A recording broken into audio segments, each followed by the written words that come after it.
Hey everybody, Gormos here with some more simulator battle tank footage from the closed beta test. And well, as promised, this time I will focus a bit more on the Russian tanks. Especially I want to take a look at the T-34-85 and the SU-85M in this video, which are currently my favorite tanks for the Russians at rank 3.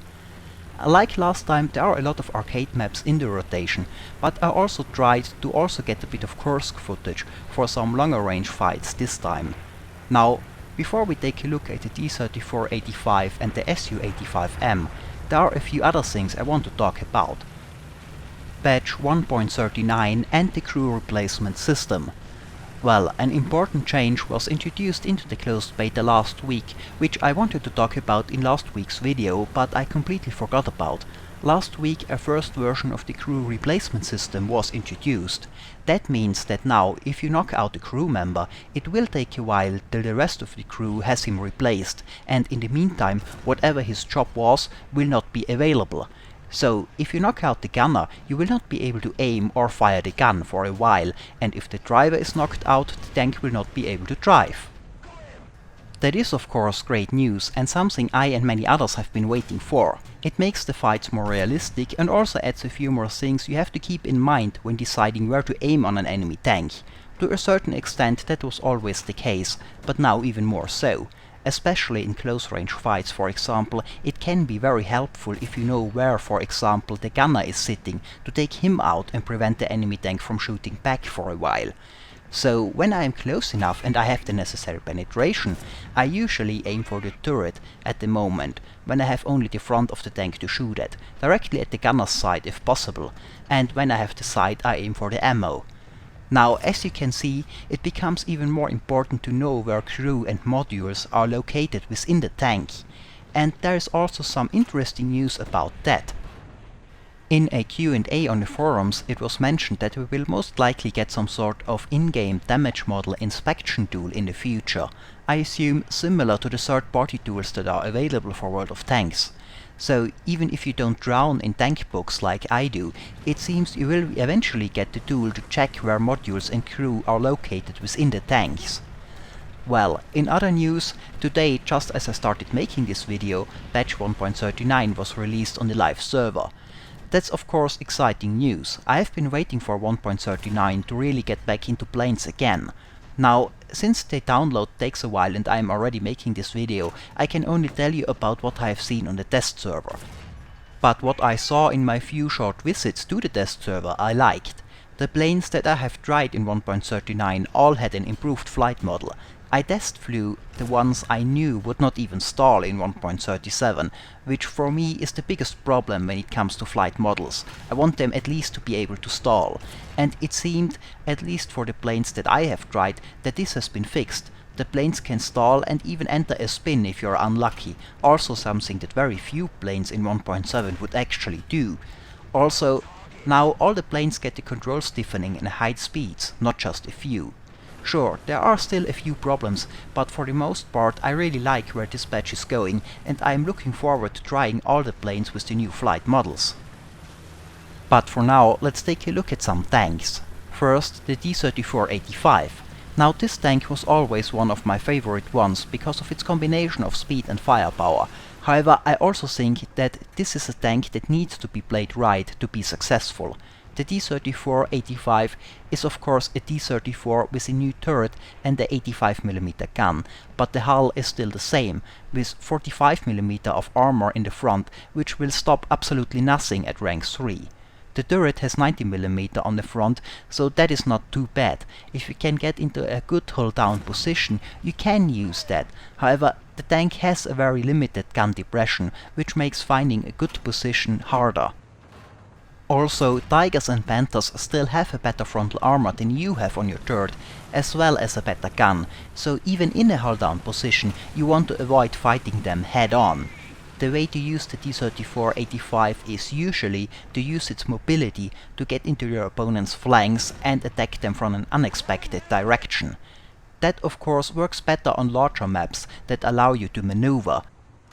On the small arcade maps you are often pressed into sort of lanes, and it is harder to use the mobility of the tank to its full potential there. And you can of course still be spotted on the minimap, which can be a problem. Now, as a weapon, the T-34-85 has of course an 85mm cannon, the T5T in this version. The cannon is powerful enough to get through the Tiger's front and the Panther's frontal turret at short range, but at medium to long range you need to be very lucky to do any damage on the front. So again, you want to flank as much as possible, especially on Kursk, where the ranges are usually too high to penetrate the Tiger or a Panther's frontal armor. Now, let's take a look at the two main armor-piercing rounds that are available for the T-34-85. The BR-365A, which is the standard round, and the BR-365K, which you have to unlock first. Now, on the first look it seems that the K just has more penetration and is otherwise similar and therefore the better choice all the time.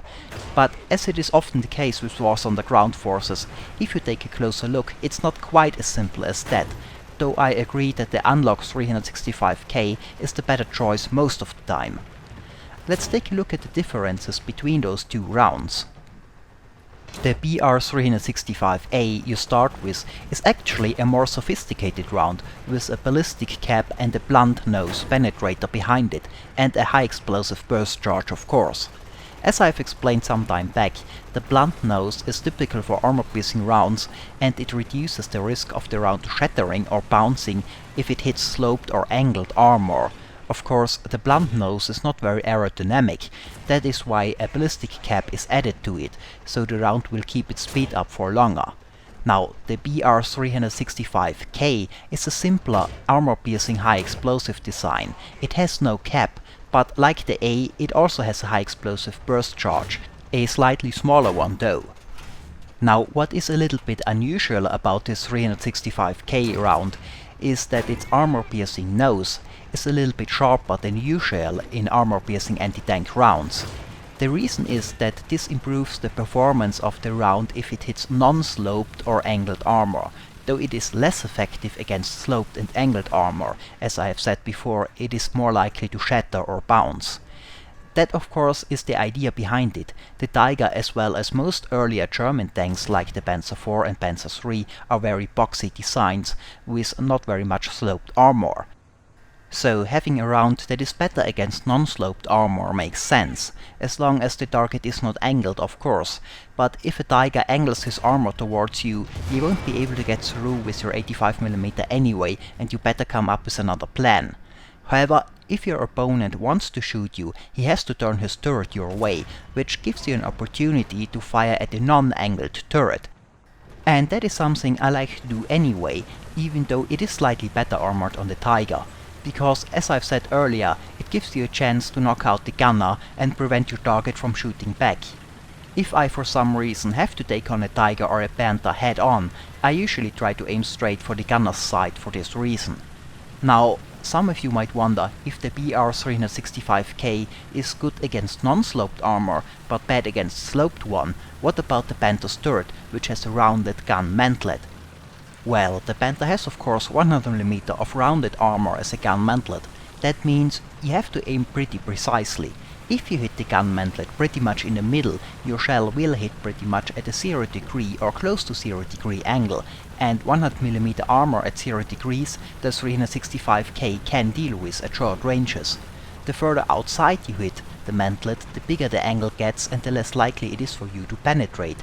So you want to aim for the small stripe in the middle of the turret mantlet. Again, aiming for the gunner's optic is a good way to hit the right spot.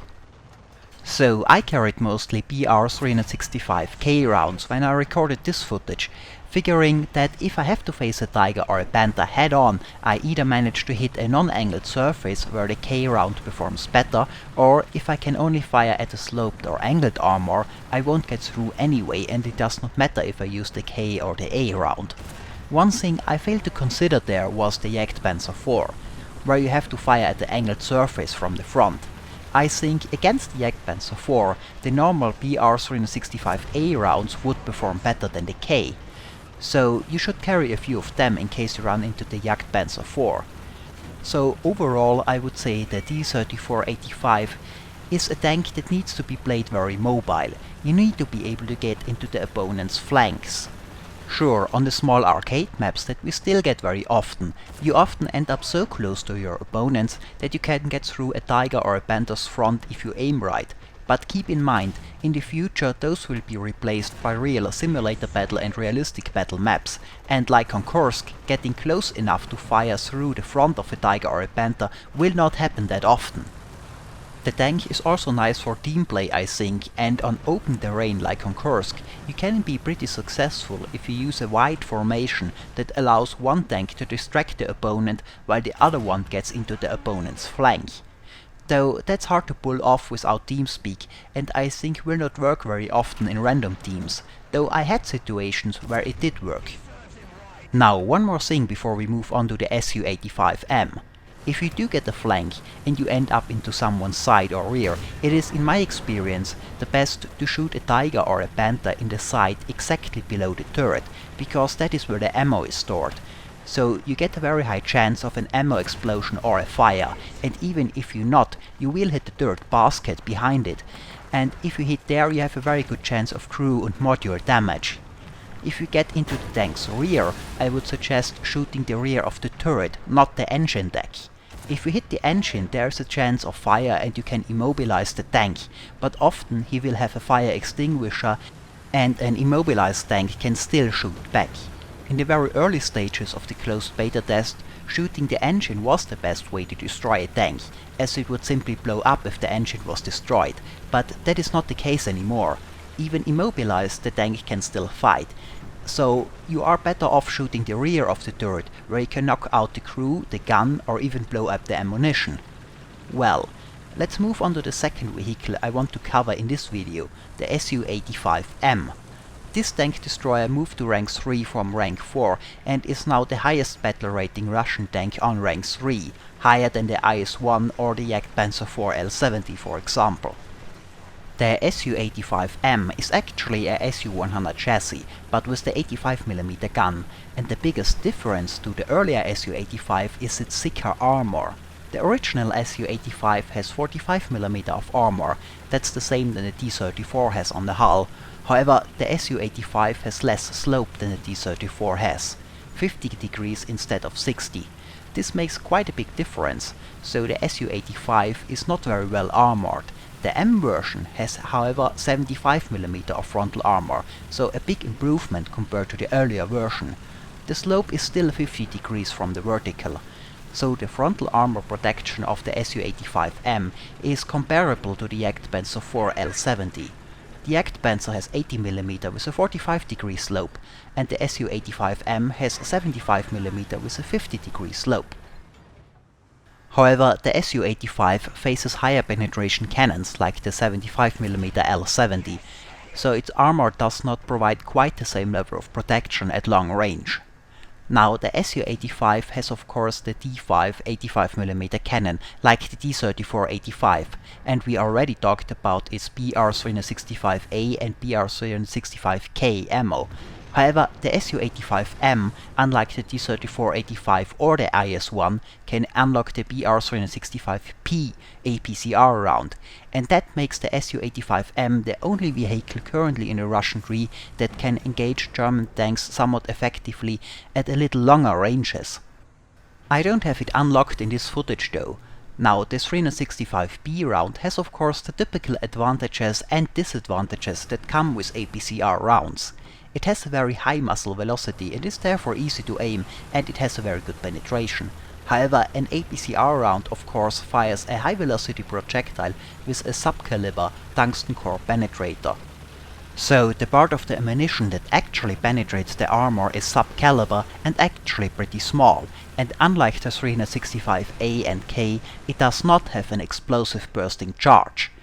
Its damage is only caused by its kinetic energy, which means the effectiveness of the round goes down a lot at longer ranges. First of all, the penetration ability drops faster for APCR rounds than for normal armor-piercing rounds.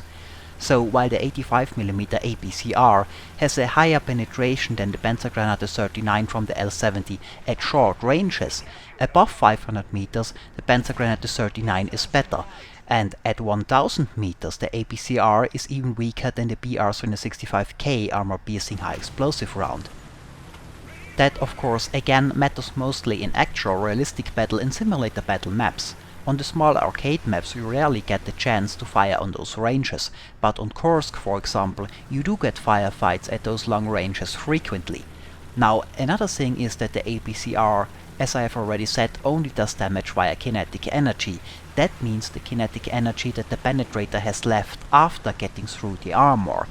So at longer ranges you will notice that even when those rounds penetrate, they don't do much damage anymore, since they used up most of their kinetic energy penetrating the armor.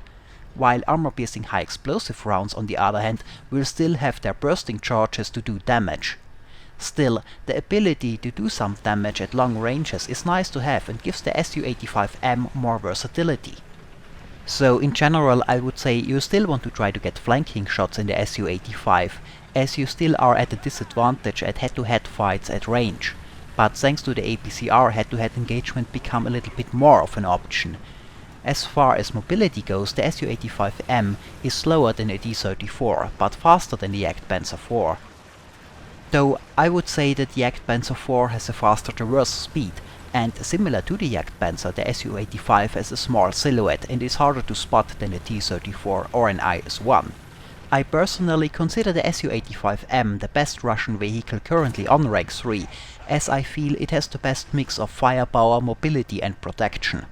But that's not surprising, it has, as already mentioned, also the highest battle rating of any Russian tank on Rank 3.